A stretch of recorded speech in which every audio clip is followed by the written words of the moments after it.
Welcome to the Zesty Podcast. We are Megan and Dr. Alex. We are here for transformation.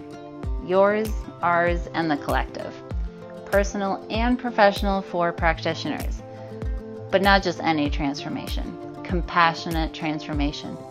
Because between the two of us, we have seemed to have done things the painful way. Let our pitfalls become your stepping stones. We aren't afraid to share our raw and vulnerable truths in order to help you transform your thinking, your body, your heart, and your soul. Combining 15 years of functional medicine with brain-based habit change to lead you to the best life possible in a compassionate way. Compassion, yes, yet plan to roll up your sleeves. Transformation requires your participation. And a quick reminder, this information is not meant to diagnose, manage, or treat disease. Always consult with your doctor, not this doctor, before making changes. Now let's get into the episode. Hello everybody, Dr. Alex here. I'm so happy that you are joining us. I am a little bit apologetic for my voice here because I was recently a little bit under the weather and my voice is still sounding like it, but thanks for hanging with me anyways. So we are going to keep going on our masculine and feminine series here. And today is another building block. We're kind of chunking them up on the discussion about feminine and masculine interplay and all of the parts that we are setting up. I first in this series am talking about things like definitions and also within there interspersing addressing issues that come from, in my view, lack of awareness around this subject and also some limitations in the way discussions are happening right now, like the things that people are seeing on social media and out in the world. The way they're happening, in my opinion, has some limitations, and anytime that we create false boundaries around concepts, simplify, generalize, delete details, distort the nuances, that's where there's often openings for problems to occur, right?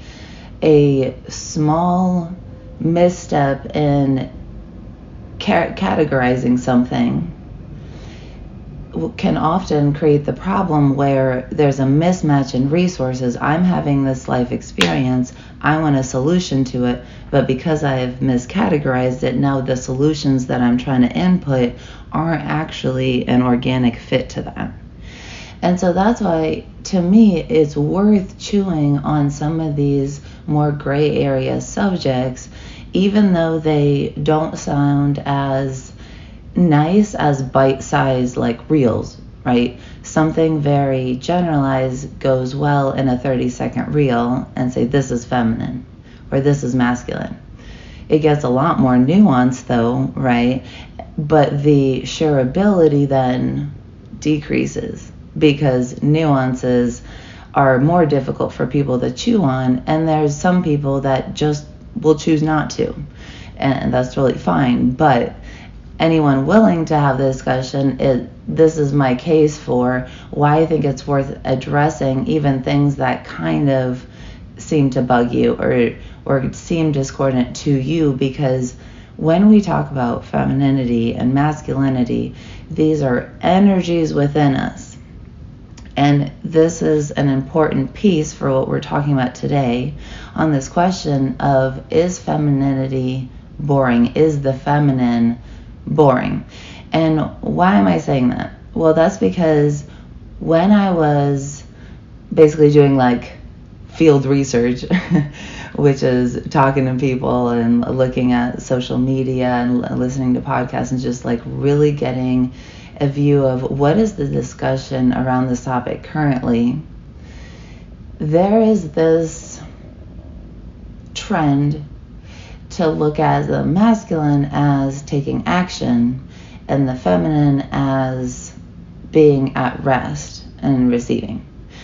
Now, I've already done those podcast episodes, so you've heard those. most likely, and if you haven't, I invite you to go back. But with those, yes, those concepts are true in some ways, but you can hear that is by far the most distilled down version.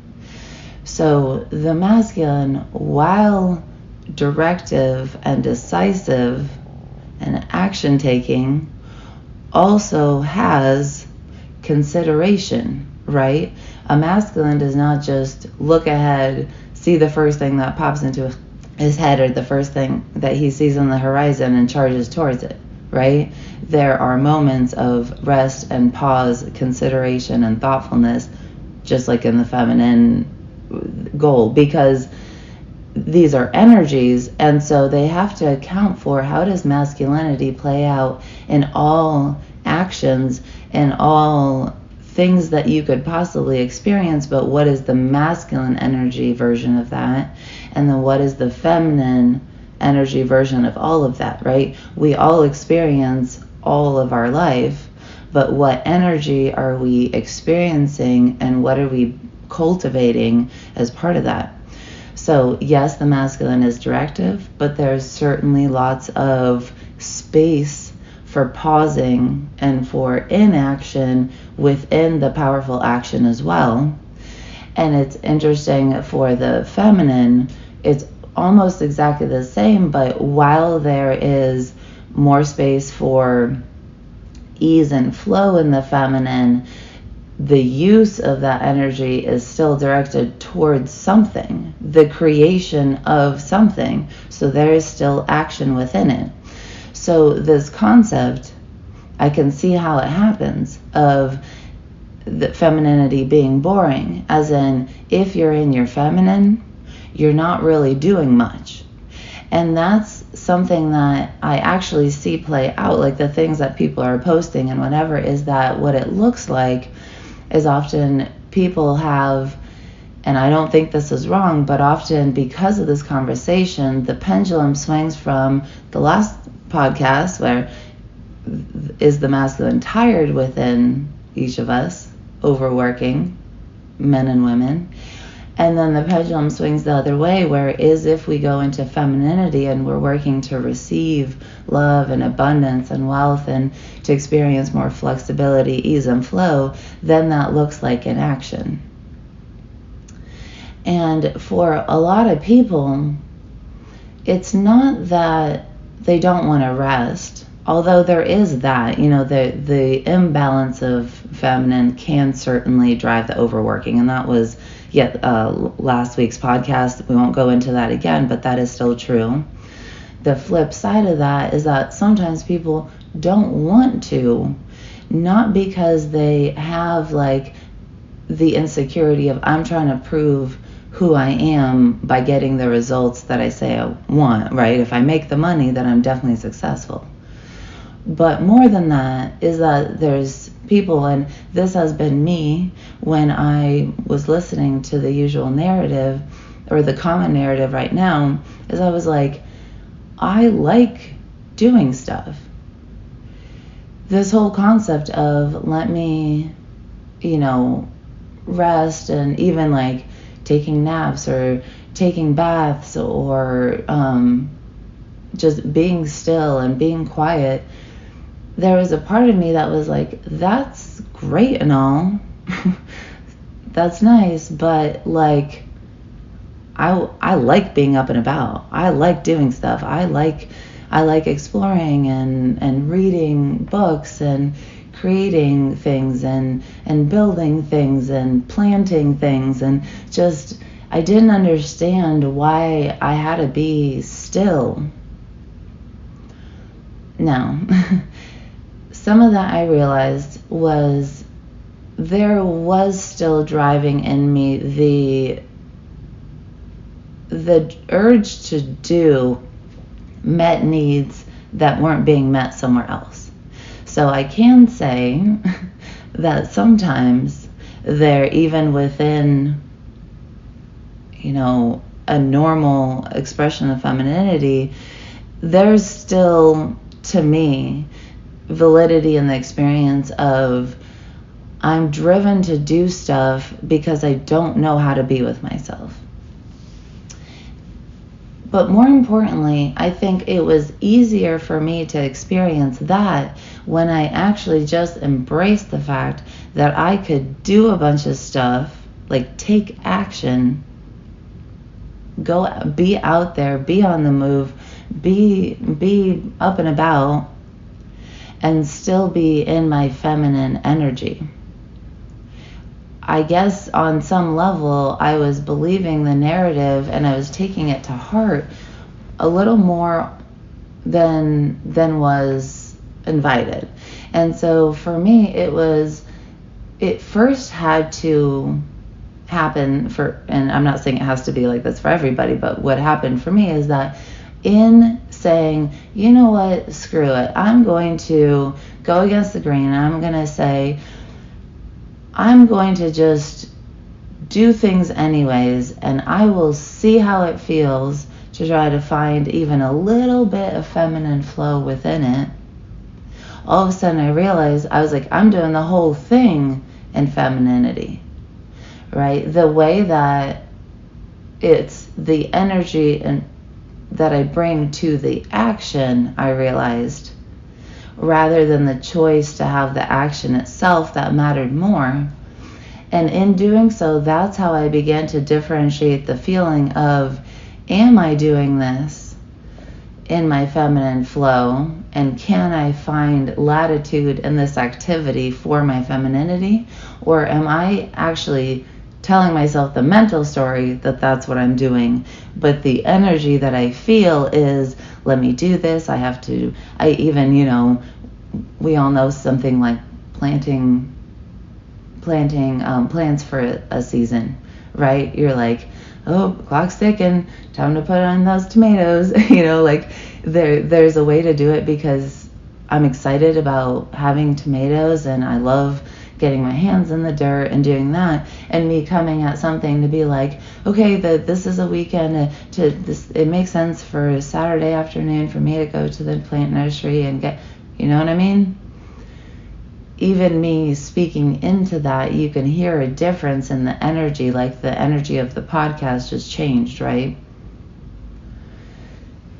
And so it was interesting how it seemed like I did it out of order, but I'll make the case to you that if your desire is leaning more towards action, and this whole concept of femininity is like, I just sit around and I don't plan anything and whatever, I see what happens and I don't like that so much.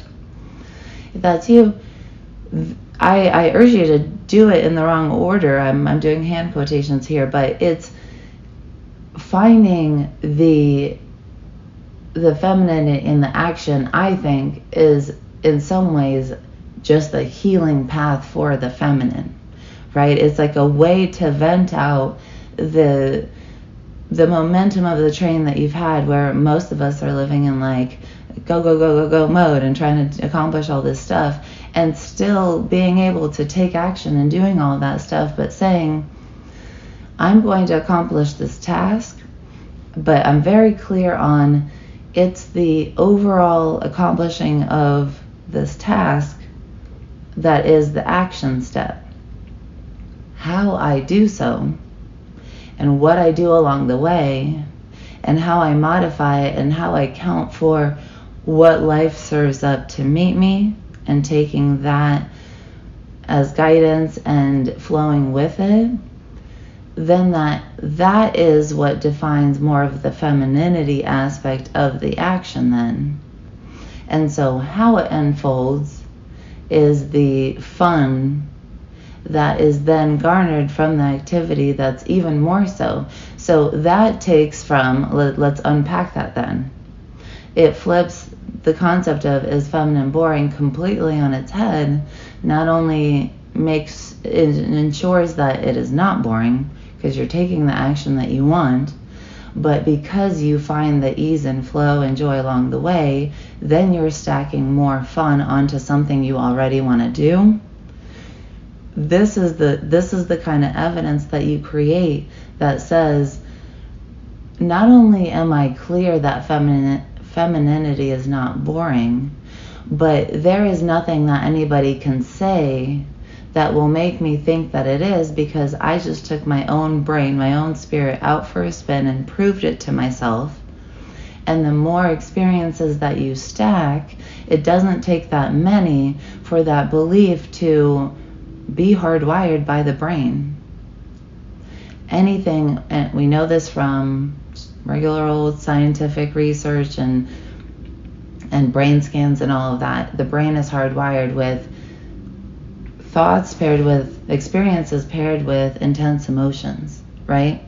And so this is why I don't make the case for go read this book about how femininity is so fun.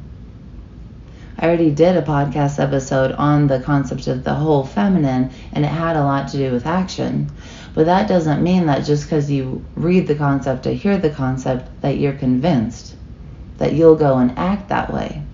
And so my case to you is, let's flip this on the head and use our own desires, our own impulses to create and cultivate the experiences that we need to have the ahas that can't be taken away from us. So this is from femininity, whether you are masculine or feminine, we all want to create stuff in life, whether that's creating wealth, creating a generational legacy, whatever you want to leave behind, types of experiences, it doesn't matter. When we free up our femininity to be in its powerful state, and we bring the concept of the ocean and say, femininity is as diverse as the ocean.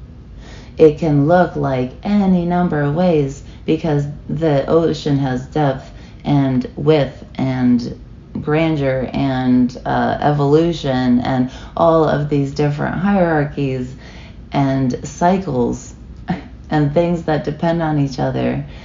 And the interplay of that complexity means that the feminine can be expressed in just about as many ways as there are humans to express it. And that's what's cool about energies. You can mix and match this stuff to an infinite amount, and that's how we come together in all these, like, that's how you make friends and soulmates and all these different energies that play out.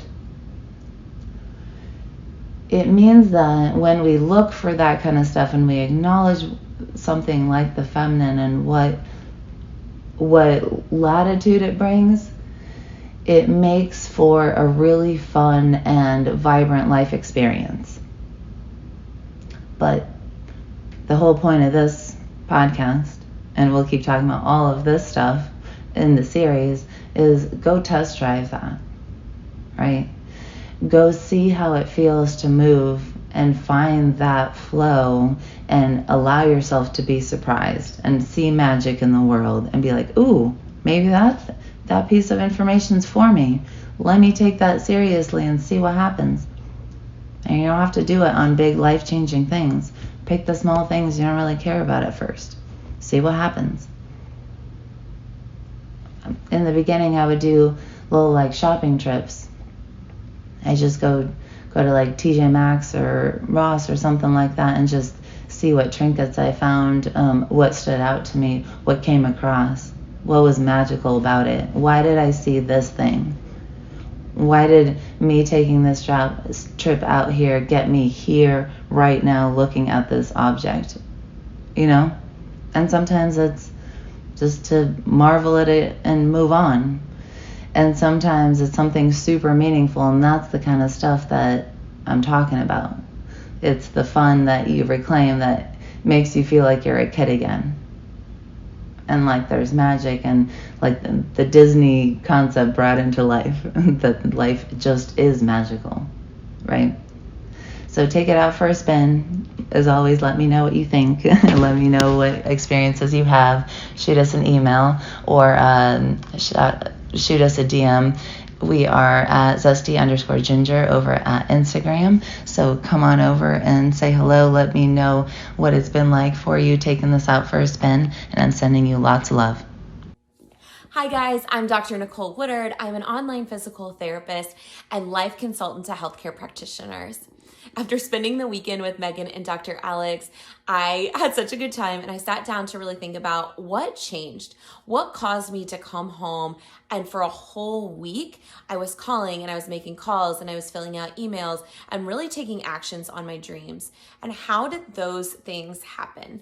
And what I realized is it wasn't one story from Megan, it wasn't one of the practical tools from Dr. Alex, it wasn't the panelists, it was all of it combined. But really something that stuck with me was Dr. Alex. She said they were sharing some of their group coaching, and one of the things that she said is, if you don't want to do this and you're not going to do the work, that's fine.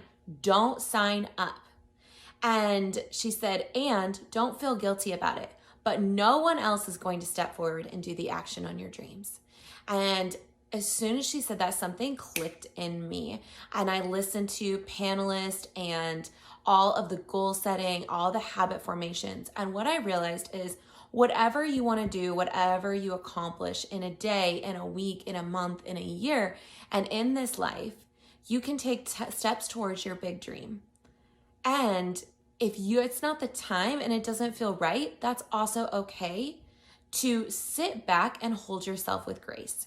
And that's one of the things that I love about them. It's not about push, it's not about hustle. And it's also not about just sitting in ease and constantly craving healing either. It's about the balance between the two. And the biggest thing that I took away was just being able to trust myself, to push forward to my dreams, to have the habits and the tools to work through those things, and to know that when I woke up and I didn't have the motivation that day, or things didn't feel right, didn't feel aligned, that I also had the tools to sit with those feelings, to sit with myself in grace, and to just pause without guilt. And so there is no reward and there is no guilt for either one. But all we can do is keep stepping forward to our dreams. And that was just my biggest takeaway from this weekend, and really how I was able to move from the healing I've been in for the last 2.5 years to healing and action simultaneously, so that I don't stop until I'm finally living my goals.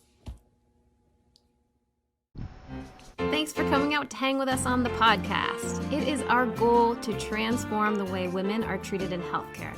And we need your help. We need your help to get the word out. We have a lofty goal of 1 million downloads. And we know that as this podcast grows, we're going to be able to reach more women, get more amazing speakers for you, and bring the most cutting-edge information. If you found these podclasses helpful, please take a moment to text 5 women you know the link to the series. We appreciate your help so much. Can't wait to see you next time.